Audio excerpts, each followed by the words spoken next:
بسم الله الرحمن الرحيم. والجر والتنوين دا خاصیات او علامات او خواص د اسم ذکر کول. بل خاصه کې جر او تنوین دی. اول جر او تنوین په دې کې د سیمه شي والجر والتنوین وي مرفوع وي او دا به خبر شي د اغه علامته د پاره سیده صحت الاخبار عنه د پاسه عاتب شي پوه شو خبره باندې او د سیمه کې ویلې شي چې دا والجر والتنوین وي او دا په لام التعریب باندې عاتب شي د دخول لاندې بشي د سیمه شي دخول الجر والتنوین خو به دخول په معنی د چا سره شي د لحوق سره شي دخول په معنی د لحوق په واسطه کېدل سره اخر سر کراتل سره شي او په ولا معنی شي چې والجر یکون به معنی شي مجرور کېدل د اسم او تنوین معنی منون کېدل د اسم به د سمانه کو والجر بلا علامه د اسم چې هغه مجرور کېدل دي یا جر راتل جر په واسطه کېدل چا پوری او اسم پوری چې په اخره پسې حرکت د جر په واسطه شي جر په راشي جر ولی خاصه د اسم ده سوالم ته جوړول شي او د سیم ویل شي نو جوابدار چې جر خاصه د اسم ځکه ده چې دا جر دا اثر د حرف جر دی او حرف جر خو خاص دی په اسم پوری نو دا جر موږ خاص کو په اسم پوری دی لپاره چې لازم نشي تخلف د اثر د مؤثر نه یو ځکه مؤثر وي او اثر بنوي نو دا خبره نه ده جایز نه ده د دې وجه نه دا موږ خاص کو بچا پوری په اسم پوری به سوال د چې دا جر ولې په اسم پوری حرف جر ولې اسم پوری خاص د دې سوال ده جوابدار چې دا ځکه چې دا وځ شوی د اصل کې د دې لپاره چې معنی د فعل یا شبیه فعل دا ورسې چاته اسم ته نو هغه اسم پوری څخه خاص دی چې هغه دغه لپاره وزن و تنوین دام خاصه د اسم ده تنوین اصل کې ویل کېږي اغه نون ساکن ته نون ساکن ساکنتون تتبع حرکت اخر حرف الکلمه اغه نون ساکنه ده چې دا تابع وي د حرکتو د اخرنی حرف د کلمې د کلمې چې کوم اخرنی حرف دی دغه چې کوم حرکت دی نو دا نون ساکن مداخل سوي تابع وي او لال تاکید د پر بنوي صحیح ده نون ساکنه تون چې وو په دې سره د نون مشدده او د نون متحرکه نه احتراز وشو چې هغه تنوین نه ویل کی او تتبع اخره چې دا په اخر کې راځي په دې سره احتراز وشو د اغه نون چې په مینس کې راشي دا تم تنوین نه ویل کی رب الله سي صحیح ده او بل خبره ده چې دا د تاکید لپاره بنوي په دې سره احتراز وشو چانه د نون خفیفه نه هغه په اخر کې راځي نون ساکین وي هغه د تاکید لپاره وي په دې د وجنه هغه ته تنوین نه ویل کی وس راشه دې خبره ته چې د تنوین ولې خاصه د اسم ده تنوین خاصه د اسم ځکه ده چې تنوین تقریبا په 15 قسمه باندې څو قسمه 15 قسمه یو ته ویل کېږي تنوین تمکن چې دا په اسم منصرف باندې راځي صحیح ده اسم منصرف باندې راځي په خلاف د غیر منصرف او بل دې تنوین تنکیر تنوین ترکین چې دلالت کوي په نکارت دی یو اسم باندې لکه صحین په دې کې دا تنوین چراغله دا اوس نکره معنی به چا کی نکری بل د تنوین عوضی تنوین عوضی هغه ته وایي چې دا په مضاف باندې راځي په مقابله ده مضاف العوض د مضاف الیه لکه یوم اذن احسان ته پیږي کنه ها څو قسمونه بیان کړه ها کم تمکن تنکیر مقابله کوي عوضی او بل د سلورم د تنوین مقابله هغه ته وایي چې دا راځي په جمع مؤنث سالم کې په خلاف په مقابله د غنون کې چې کومه بچا کی وي جمع مذکر سالم کې وي لکه مسلماتین کې او پنځم د تنوین ترنم هغه ته وایي چې دا د خوشوازی د پاره راځي په اسم او په فعل او په حرف ټول باندې راتلی شي په شعرونو کې خاص کر راځي نو په دې کې د څلور اولنی قسمونه تنوین چې دا خاصي بچا پوري په اسم پوري دغه کم چې موږ بیان کړو ټول اسمونه دي کنه په فعل کې دانش راتلی هر چې د اخرانه دا صرف عام دي نو بنا په دی باندې اکثر چې د دین خاص په اسم پوري ځکه تنوین خاصه شاو ګرځیدا اسم وګرځیدا. نحو بزیدین لکه بزیدین کو ځوانه مثالونه پټ کیږي، حرف جر په داخل شوی دی، جری مور کړی دی، او بل طرف ته تنوینم راغلی دی. صحیح ده. والتثنیه او بلا خاصه ده اسم جره تثنیه کیدل دی، والجمع او جمع کیدل دی، والنعت او نعت دی، والتصغیر او تصغیر دی. دا ټول خاصیت د چا شو؟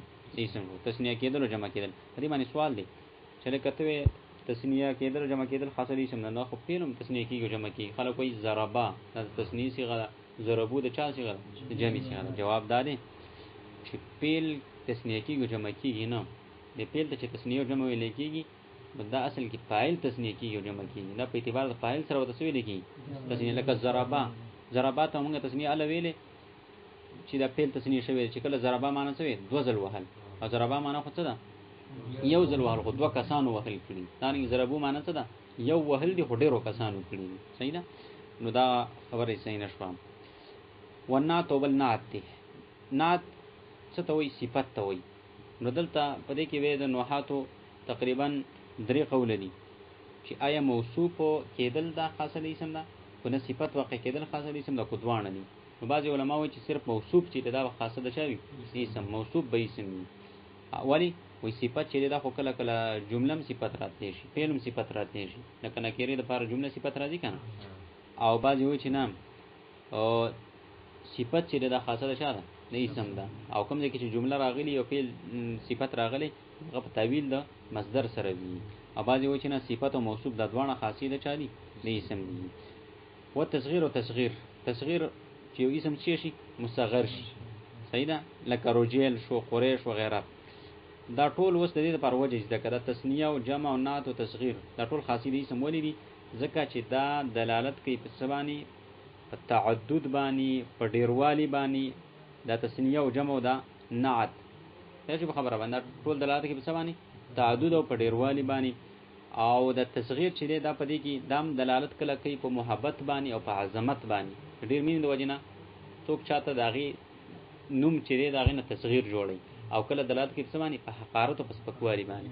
او دا تعدد او پسیواله دا عظمت او حقارت راتل دا ټول چې دا بچا کی وي دا صرف اسم کې راځي، دا په فعل کې نه راځي. نو ځکه دا خاصیات او علامات د چا شو؟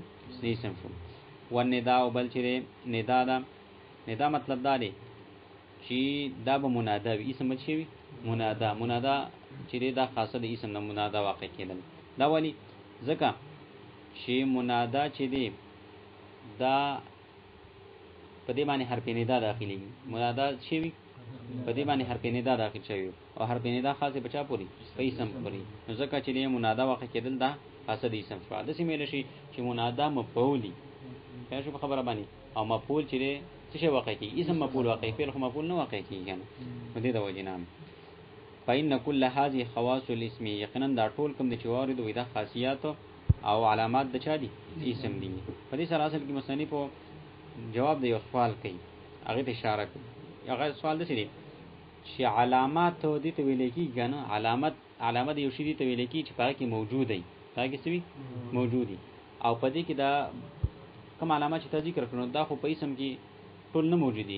لکه مثال په تور باندې زیدون چې د اسم دی او په دې کې څنګه د الف لام خو نه راځي. صحیح ده.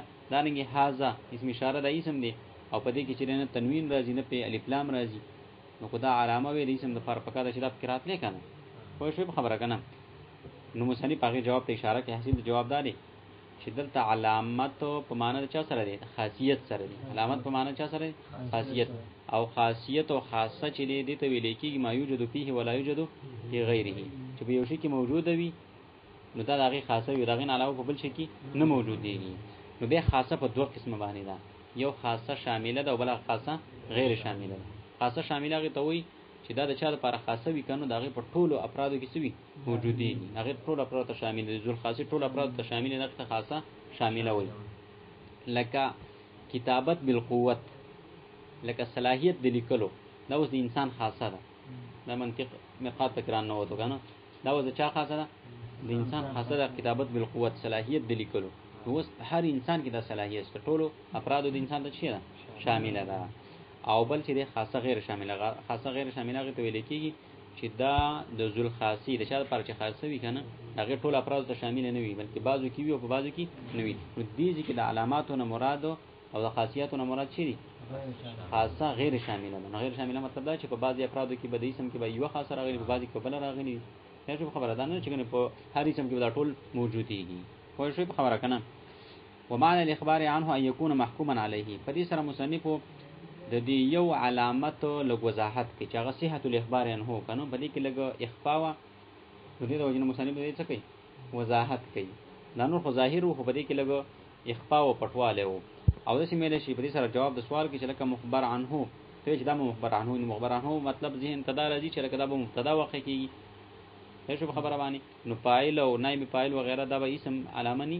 نو مصنف وایي چې لکه اخبار عنه د مخبر عنه مطلب دا دی چې دا محکوم علیه وي په دې باندې به حکم شوی وي. به برابر خبره کو دا مبتدا وي او خدا نائب فاعل او خدا فاعل دا ټول چې محکوم عنه دي کنه محکوم علیه دي کنه دا ټول مخبر عنه دلن دي. صحیح ده. دا ټول خاصیت چا شو اسم کې داخلي. او معنا الاخبار عنه او معنا د اخبار عنه دا ده ان يكون محكوما عليه چې دا اسم محکوم علیه وي. محکوم علیه به څنګه معنا لیکونه د وجه کېدلو دینه فاعلن چې دا فاعل وي او مفعولن یو مفعول وي او مبتدا نه یو شی وي مبتدا وي دا نه وي فاعل وي. ويسمى اسما لسموه على قسميه. دا لکه سبق په سبو بس به ختمه ده. په دې سره اوس هغه بل خبره ذکر کوي. موږ ویل چې اخیرانی پنځمه خبره په څه ده وجه د تسمیه. وجه تسمیه کې چې د دې اختلاف دی د بصرینو د کوفینو. بصرین وی د دې په ماده کې اصل کې اختلاف دی. بصرین وی اسم چې دا د چانه جوړ دی نه د سیمون نه جوړ دی. چانه سیمون سیموا دا اسمون د پس کې سیمونو نو به د شکارو شو چې داوت حذف شو. صحیح ده. او د دې سین دا کوم حرکت چې وکنه د چا د وو د حرکت چې کوم هغه میم ته نقل شو. دا څه خبره باندې څه شو نه د دې سین د حرکت د میم ته نقل شو. د سین حرکت میم ته نقل شو وو ته حذف شو نو به ابتدا سکون باندې راتل په وره کې اوس حمزه ملګری شو نو اسمون دی جوړ. دې پوه شئ کنه سیمون وو حذف شو د سین حرکت میم ته نقل شو او په وره کې ابتدا په سکون راته حمزه راوړل شو نو بس اسمون دی جوړ. او دوی وی چې سیمو ویل کېږي څه ته دا د سیمون نه سیمو ویل کېږي علوت او توالي ته. څه خبره باندې او اسم تم اسم ځکه ویل کېږي چې دام چوتي په خپل دوانو قسیمیانو باندې چې هغه څه دی فعل دی او حرف دی. او په دې باندې دلیل دا پیش کړي چې دا سیمون ځکه او پاسل کی چې د دې تصغیر سره راځي سمیون راځي او دا نه جمع سره راځي اسماء راځي. نو کو چرته دا د وسمون نوې او د سیمون نه نوې نو به پکاره چې تصغیری وسیمون ناغله وي. څه په خاطر تصغیری سره راغلی وي وسیمون ناغله وي سمیون نوې راغلی او جمع پکاره چې به اوسامون راغلی وي. صحیح ده. نو معلومیږي دا چې دا چانه دي سیمون نه دي.